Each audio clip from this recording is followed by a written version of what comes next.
Hello दोस्तों, आज की इस नई वीडियो में आज हम ये जानेंगे कि श्रीलंका की इकोनॉमी इतनी बुरी तरह से क्यों बिखर गई, क्यों टूट के बर्बाद हो गई। इसके कोई एक कारण नहीं है दोस्तों, इसके पीछे कई कारण हैं, लेकिन आज हम 5 मोस्ट इंपोर्टेंट कारण के बारे में जानेंगे। ब्लूमबर्ग की एक रिपोर्ट के मुताबिक फरवरी में एशियाई देशों में से सबसे ज़्यादा महंगाई श्रीलंका में बढ़ी है। फरवरी 2021 की तुलना में फरवरी 2022 में यह महंगाई 15.1% बढ़ गई है। चलो पहले फर्स्ट पॉइंट की बात करते हैं। फर्स्ट पॉइंट है कोविड की महामारी। श्रीलंका की जीडीपी में पर्यटन का काफ़ी बड़ा योगदान है।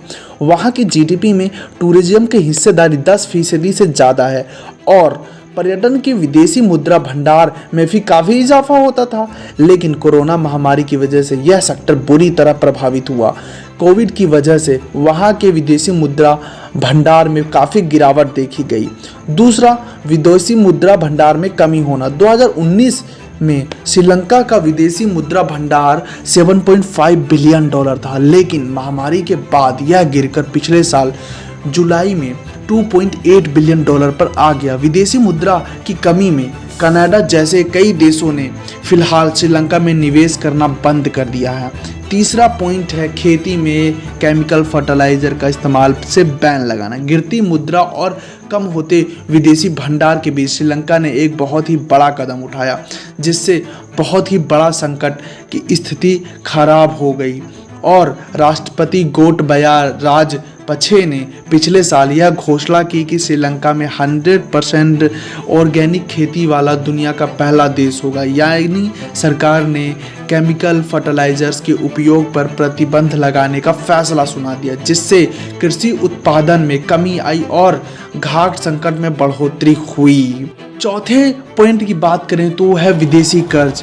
बीबीसी की रिपोर्ट के अनुसार 2022 में श्रीलंका ने $7 अरब का कर्ज चुकाना है।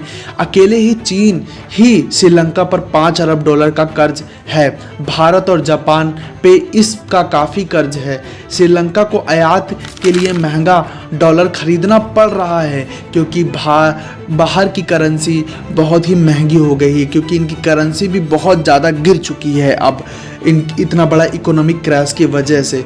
इसी से वो अधिक कर्ज में डूबता जा रहा है। रिपोर्ट के मुताबिक चीन से श्रीलंका अब फिर से $2.5 अरब का कर्ज लेने की तैयारी में है। और पांचवा पॉइंट है, जैसे कि सबको पता है, रूस यूक्रेन के बीच में छिड़ी जंग से श्रीलंका अर्थव्यवस्था की हालत और ही खराब हो सकती है।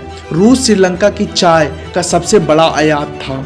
मतलब रूस में जितना भी चाय था वहाँ श्रीलंका का बहुत बड़ा आयात था। रूस और यूक्रेन के बीच बड़ी तादाद में श्रीलंका में पर्यटन भी आते थे। मतलब टूरिज्म का बहुत ही भयंकर सेक्टर था। रूबाल की गिरती कीमत और रूस यूक्रेन की ओर से चाय की घटती खरीद की वजह से इसकी व्यवस्था में और भी नुकसान हुआ। दोस्तों, मेरी तरफ से थे ये 5 पॉइंट जिसके वजह से श्रीलंका की इकोनॉमी बहुत ज़्यादा भयंकर से गिरी।